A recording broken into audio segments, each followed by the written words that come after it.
boss, magandang araw. So ngayon mga boss, ituturo po natin kung paano i-configure itong Romars Lab RB204R na POA Smart Switch. So 4 plus 2 po ito mga boss. Apat na active POA at dalawang uplink. So bali sa setup na itong mga boss, itong Romars Lab RB204R gagamitin natin sa VLAN setup. Ipapares po natin dito sa mini PC na naka Wi-Fi 5 soft system. At ngayon din mga boss, ituturo na rin po natin kung paano ibahin itong wireless sa bendo dito sa Wi-Fi 5 soft system. Okay? So, bali mga boss, ang una po nating gawin, i-configure po natin itong Romars Lab RB204R. So, dito mga boss, naglagay po tayo ng label niyan para magiging guide po natin. So, LAN 1 mga boss, ito po yun. Balay dyan po yung ISP. LAN 2, dyan yung para sa connection natin sa papuntang mini PC mga boss. Then, itong POE, active POE natin mga boss, bali dyan po yung para sa ating access point. So, dito ngayon mga boss, gumamit po tayo ng Comfast. Dahil itong Comfast mga boss, pwede nating i-rekta salpak na lang po dyan sa ating active POE dahil nga po, i-standard po ito. So, active POE din po ito mga boss. So, salpak na lang natin diretso dyan at magkakaroon na to ng power supply. Okay? So, ayan mga boss. So, unang gawin natin mga boss, salpak natin itong ating switch papuntang PC po natin. So, ito mga boss, bali kahit saang port lang po dyan ay okay lang po. Kahit dito, pwede naman po yan mga boss. Dito lang tayo sa LAN 2 para rekta na to.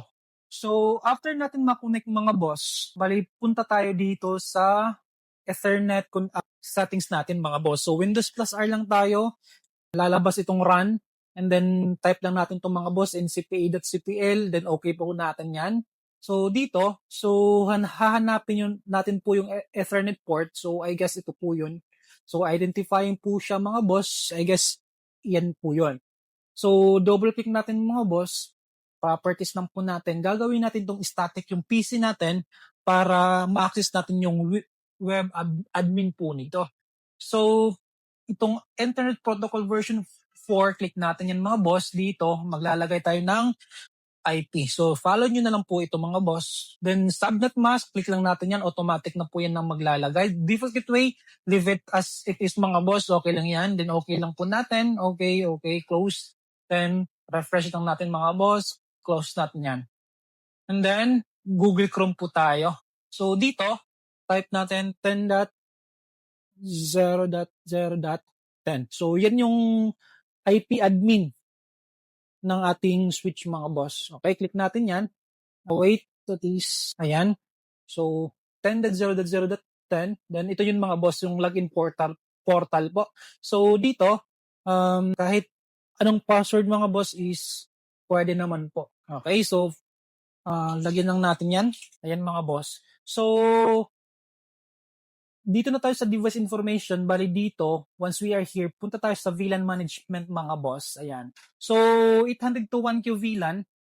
Din dito mga boss, itong switch na to, parehas lang po yung configuration niyan doon sa ating Romars Lab RB 8GE at yung 5GE mga boss. So, same lang sila ng interface. So, dito mga boss, balik na po tayo. So, click natin tong 802.1Q VLAN. Then dito, enable natin yan. Then, apply natin mga boss. Then, okay lang yan. So, dito, LAN 1, LAN 2, port 1, 2, 3, 4. So, balikan natin yung ating configuration mga boss, yung label natin. So, LAN 1, ISP mga boss. Ayan, LAN 1, ISP. So, leave it as it is mga boss. Okay? Then, LAN 2, mini PC. So, dito, gawin natin itong trunk mga boss. Ayan.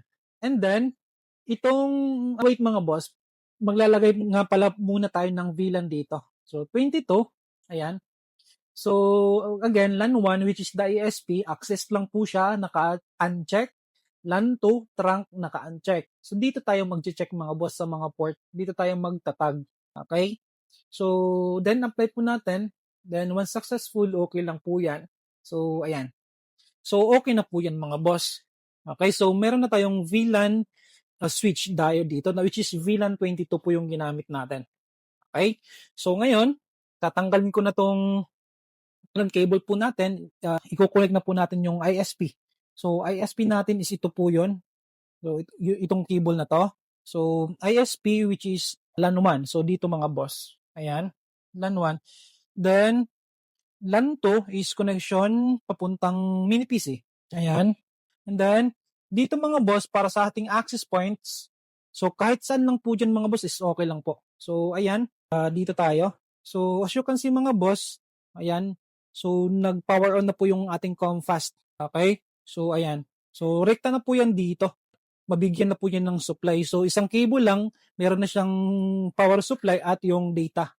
Okay? So, ayan mga boss. So, try natin mga boss kung ma-access na natin yung portal ng ating Wi-Fi 5. Okay? Connect po tayo.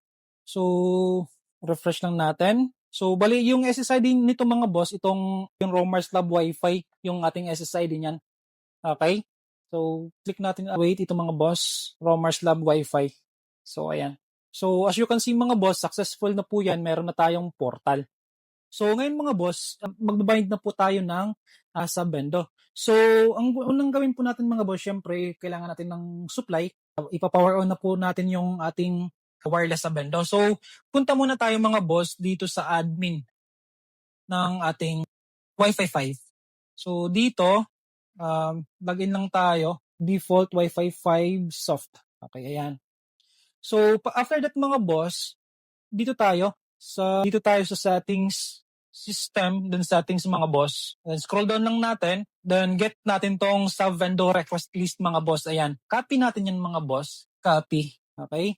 So, as you can see mga boss, wala pa tayong nakalagay yun na sub-vendor. So, ito pa po yun. So, once na nakopy natin mga boss, kukunik tayo dito sa SSID ng ating wireless sub-vendor. So, balik tayo sa Wi-Fi po natin. Bali yung SSID po niyan mga boss is Wi-Fi 5 Node MCU setup. So, ito po yun. Ayan. So, click lang natin mga boss. Then, password po nito is Wi-Fi 5.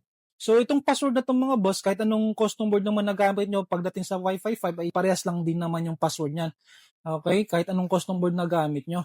So, Wi-Fi 5 2211. So, bali yan yung password mga boss. Ayan. So, then, okay, save lang natin mga boss. So, connected na po tayo. Mag-redirect po yan dito sa binding portal mga boss. Then dito, authentication mga boss, bali paste natin yung nakopy natin sa admin. So, ayan.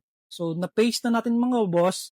Dito sa pass, wala naman tayong nilagay na password dito sa ating SSID. I mean sa ating access point. So, leave it blank. Then, scan natin mga boss yung SSID natin dito para sure.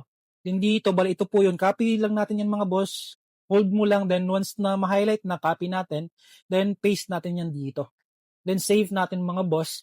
Ayan. So, config save. Ito mga boss, restart lang natin to. Okay? Kunan natin ng power supply. Then, plug in natin. Ayan. Okay? So, after that mga boss, balikan po natin yung admin. So, balikan natin yung admin mga boss. Connect po tayo. Roamers Lab Wi-Fi. Ayan.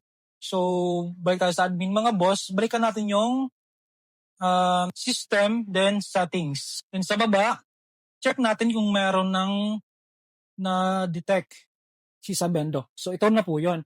Okay, so ito yung sub-bendo na to. Accept lang natin yan mga boss. Then dito, refresh lang natin. Then dito, ayan. Bali, ito po yun mga boss. So, as you can see, hindi pa po siya active. Ang gagawin nyo lang po mga boss, refresh lang. Okay, ayan.